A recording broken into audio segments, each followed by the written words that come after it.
Part 1. On the morning of October 16th, 1944, in the rubble of Aachen, the first German city to fall to American forces, a 5-man crew inside an open-topped vehicle with no roof over their heads put a round through a Panther tank at 900 meters. The Panther crew never fired back. They never had the chance. For 2 years, 900 meters had been inside the zone where German armor did as it pleased. That morning, it stopped being safe. The crew of that M36 did not know yet what they had just done. They were too busy moving before the return fire came. That was the rule. That was the only rule that kept you alive in that machine. You fired, and then you moved, because if you stayed, you died. And the reason you fired from 900 meters in the first place was to make sure the thing you had just hit could not fire back. What happened at Aachen in October of 1944 was not simply a tank engagement. It was a reversal. And to understand what was reversed, you have to go back to the arithmetic that 2 years of war had made into something very close to law. Problem was distance. Not distance in the abstract. Distance as a precisely measured, mathematically established killing zone that the German army had constructed out of the performance specifications of its own weapons and the demonstrated limitations of ours. By 1943, after the fighting in North Africa and Tunisia, the gap had been written down in enough after-action reports and burial records that no one in a position to read them could claim not to understand it. The Tiger I, which the Germans had introduced in North Africa in the fall of 1942, carried the 88mm WK-36 gun. That weapon could destroy a Sherman at 1500 meters with a hit to the frontal plate. At that range, the Sherman's standard 75mm gun could not reliably penetrate the Tiger's 100mm of frontal armor. The math was simple and it was lethal. You could be killed from a distance at which you could not kill in return. The Panther was in some ways worse, because it came in larger numbers. Its long 75mm gun with its height and its muzzle velocity was accurate and powerful out to 1200 meters against the Sherman. Its frontal plate, set at 55 degrees, made the armor effectively far thicker than the raw numbers suggested. Against the Sherman standard gun, a Panther crew at 1200 meters was working inside what they understood to be a zone of complete operational safety. The American gun could not reach them there in any meaningful sense. They could aim, fire, adjust, fire again. The Sherman was burning before it could answer. This was not conjecture. This was the lived experience of American tanker crews from Tunisia, through Sicily, through Italy, and then, after June of 1944, across the hedgerows of France. The knowledge was in the reports, and the men who had to climb into Shermans in the morning knew it in a way that went deeper than reports. They knew it the way you know a thing when you have watched your friends learn it.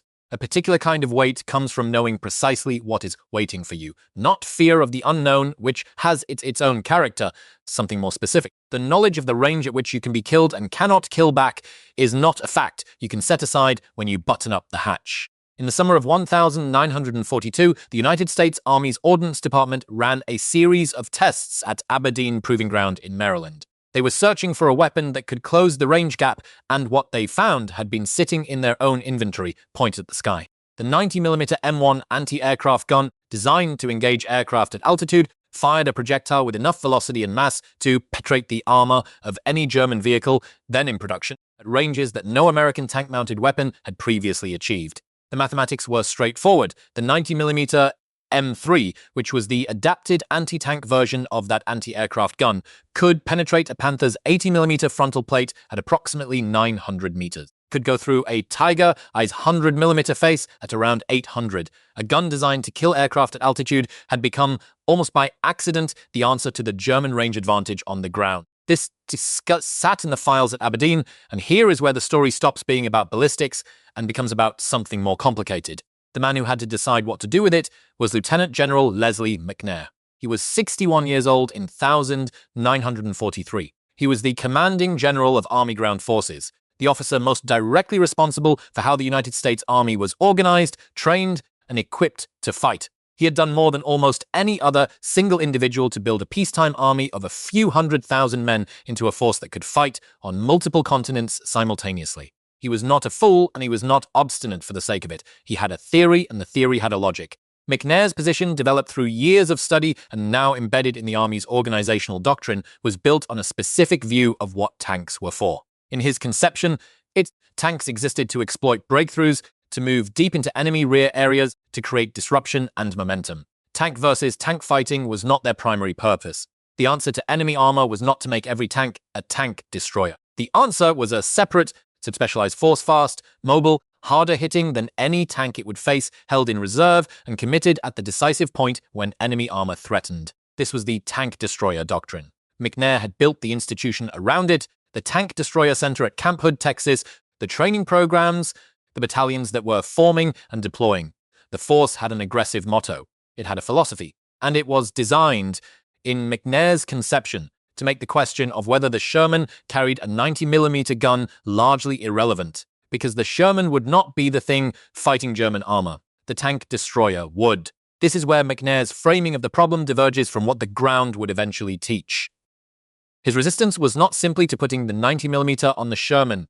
It was to the whole premise that the Sherman should be in the business of fighting panzers at all. Other officers had other objections. The weight and 90mm mount would add the disruption to production lines, running thousands of Shermans a month, the logistics of fielding a heavier ammunition. The decision to keep the Sherman's gun unchanged when the 90mm solution existed was not one man's stubbornness. It was an institutional conclusion reached by an institution that had not yet been educated by the ground. The vehicle that would carry the 90mm into combat took shape at the Fisher Tank Arsenal in Michigan and at Ford's facility in the same state.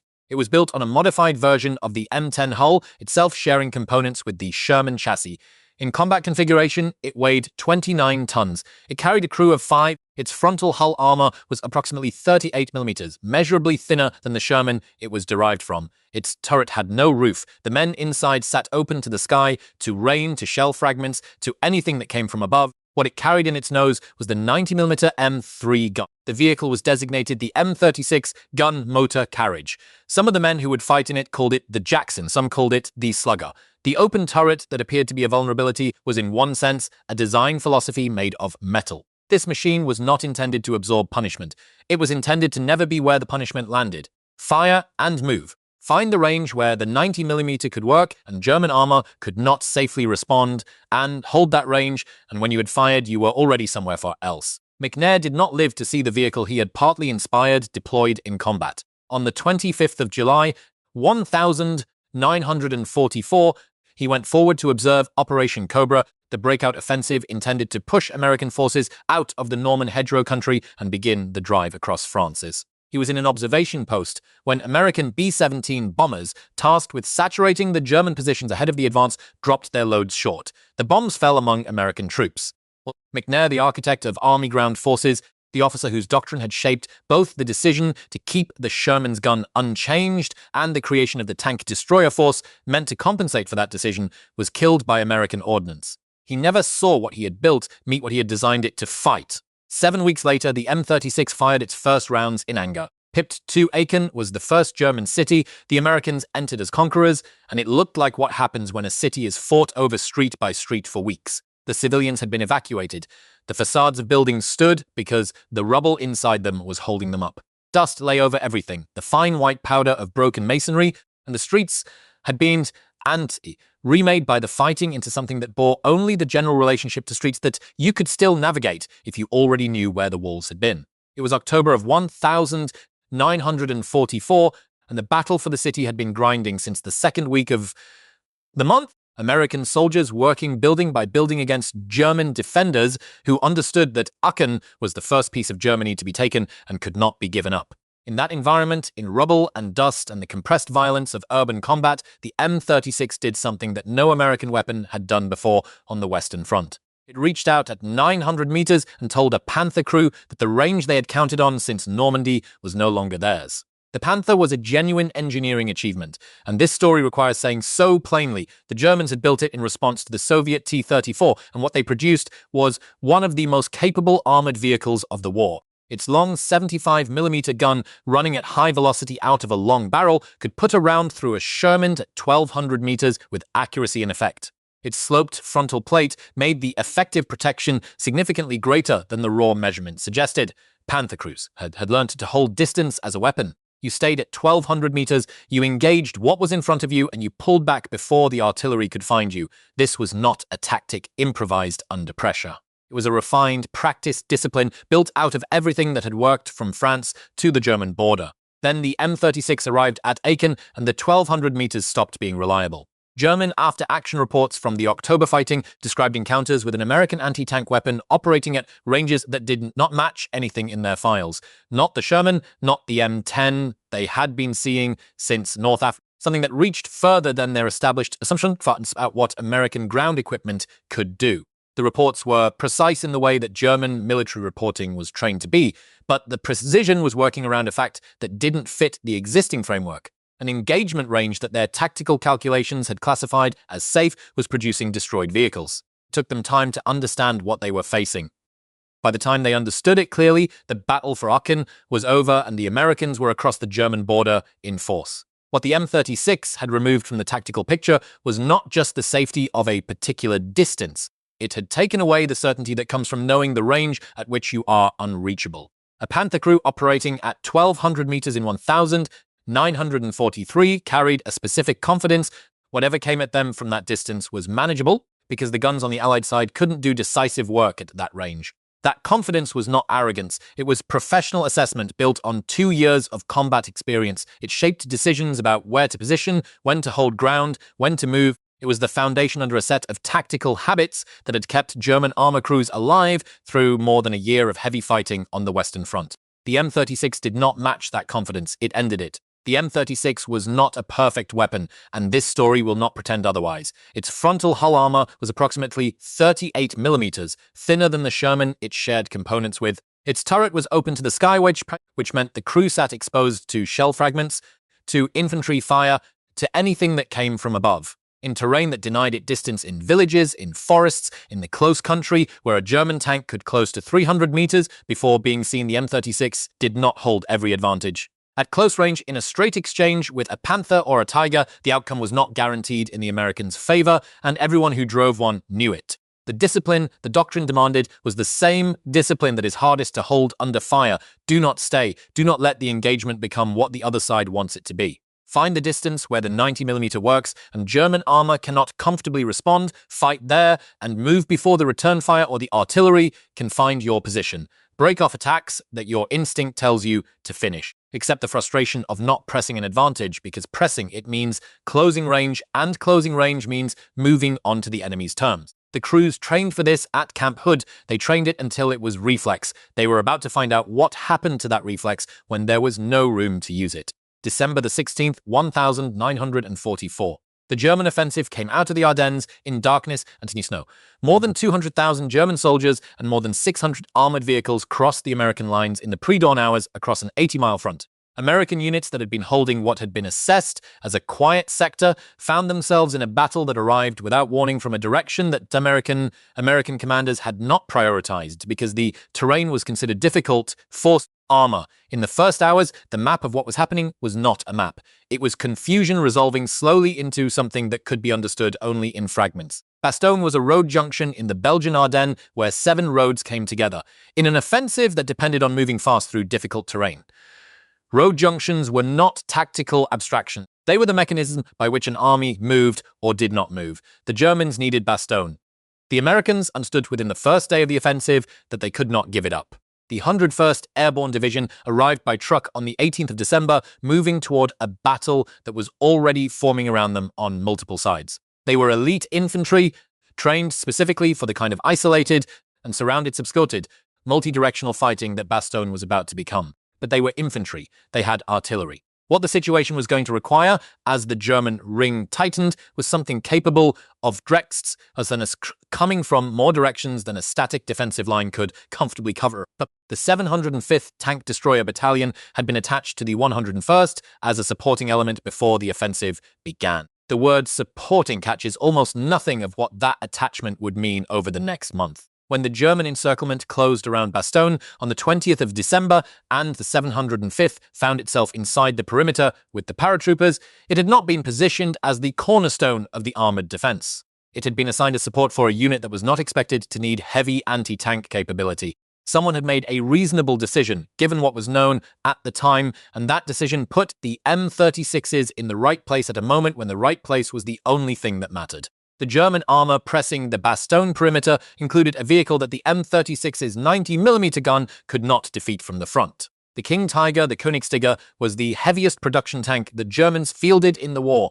Its frontal armor was 150 millimeters, set at a steep angle. Against that plate at any combat range, an M36 crew could realistically achieve. The 90mm M3 round did not produce reliable penetration. This was not a failure of the weapon. It was physics. 150mm of steel at a steep slope represented a combination that the 90mm could not consistently defeat from the front.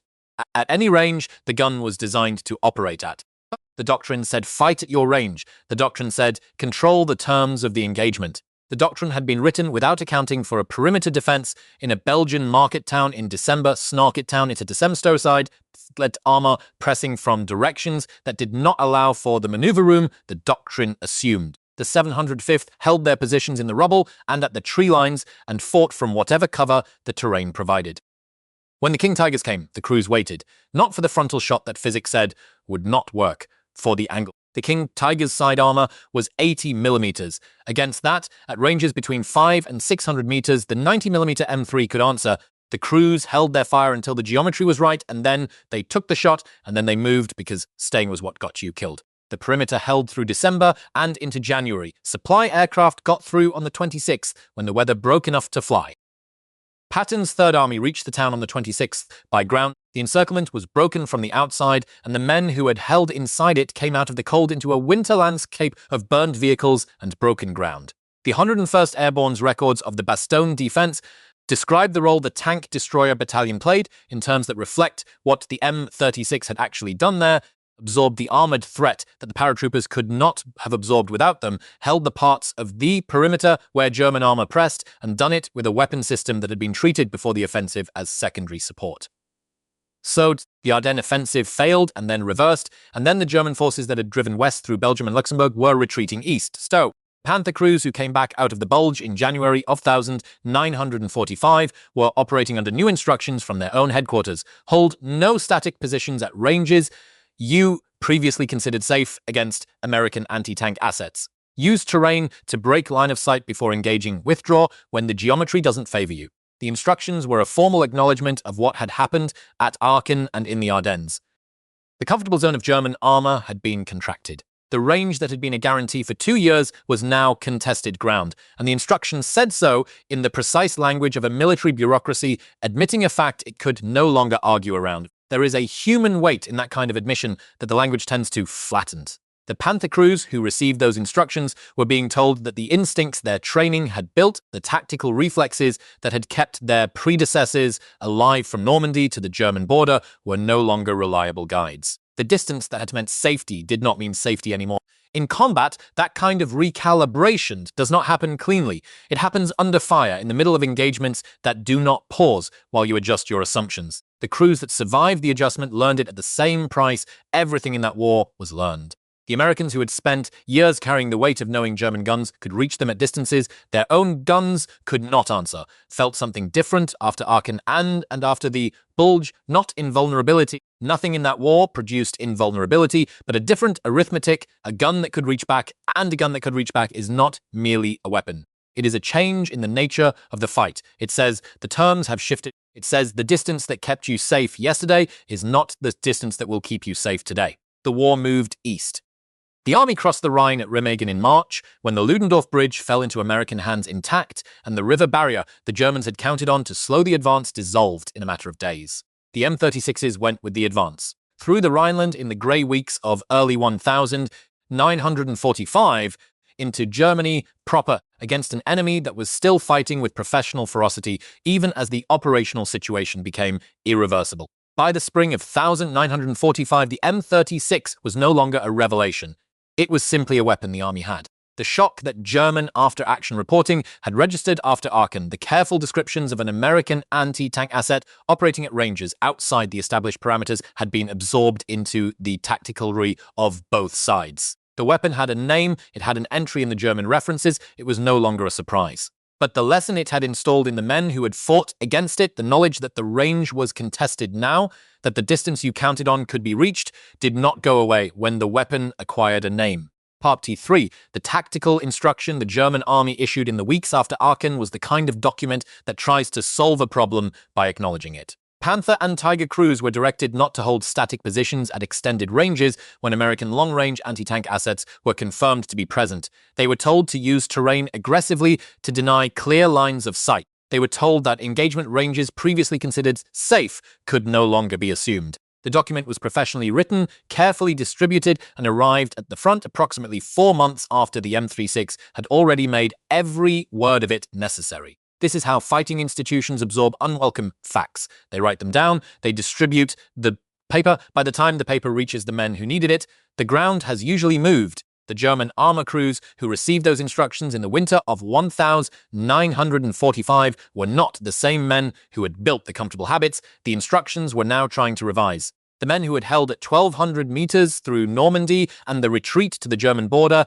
were in large numbers dead, left behind on the roads of France and Belgium and in the rubble of Aachen and in the snow of the Ardennes. The crews receiving the winter 1945 guidance were younger, less experienced, inheriting a tactical environment their predecessors had not foreseen and that nobody had adequately prepared them for. They were learning under fire what it meant to operate in a battlefield where the range advantage that had defined German armored combat for 2 years was no longer theirs to rely on. The M36 followed the army east through the winter and into the spring, through the Rhineland fighting in February and March of 1945.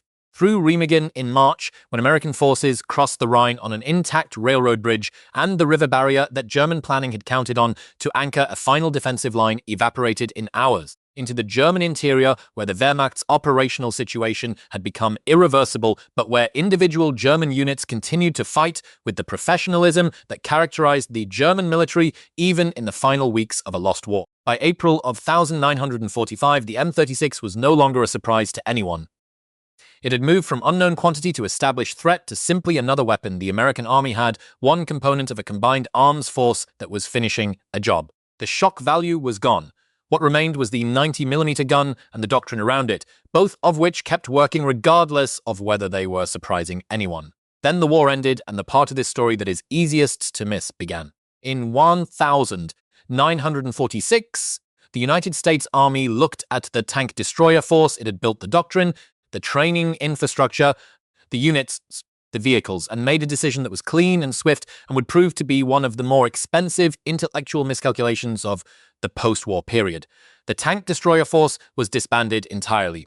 The units were dissolved, the doctrine was retired. The men who had carried it through 2 years of combat in North Africa and Italy and France and Germany went back to civilian life or were reassigned to other work. The reasoning was not irrational on its face. In 1946, the United States held a monopoly on nuclear weapons, and the senior levels of the American military establishment were converging on a view that the age of large-scale conventional armor warfare, panzers and tanks, destroyers, and the grinding range versus range engagements that had characterized the European war was ending. Strategic bombing and atomic weapons would define the next conflict. The specific problem of a Panther at 1,200 meters seemed, if not irrelevant, then at least secondary to more pressing questions about what war would look like in the atomic age. Andrew Bruce, who had built the tank destroyer concept from theory into a trained, fielded force beginning in 1942, was not in Washington when his institution was shut down. He had left the Tank Destroyer Center in 1943 to command the 77th Infantry Division in the Pacific. He came home to find that the force he had created had been determined to be unnecessary. He continued serving, reached the rank of Lieutenant General, and died in 1969 at the age of 74. He lived long enough to see Korea. In June of 1950, North Korean armored forces crossed the 38th parallel behind Soviet-designed T-34 T-5 tanks. American and South Korean units in their path had not expected armor on this scale, and were not equipped to stop it. The 2.36-inch bazooka that American infantry carried as their primary man-portable anti-armor weapon had been adequate against German light vehicles in 1943. Against a T-34 in Korea, the rounds did not penetrate. The tanks continued forward. The human cost of that gap between what the men in the field could do and what the armor coming at them could do was paid in the specific and irreplaceable currency of people who did not come home. The lesson from the Western Front, the lesson that had taken 2 years and a great deal of blood to learn the first time,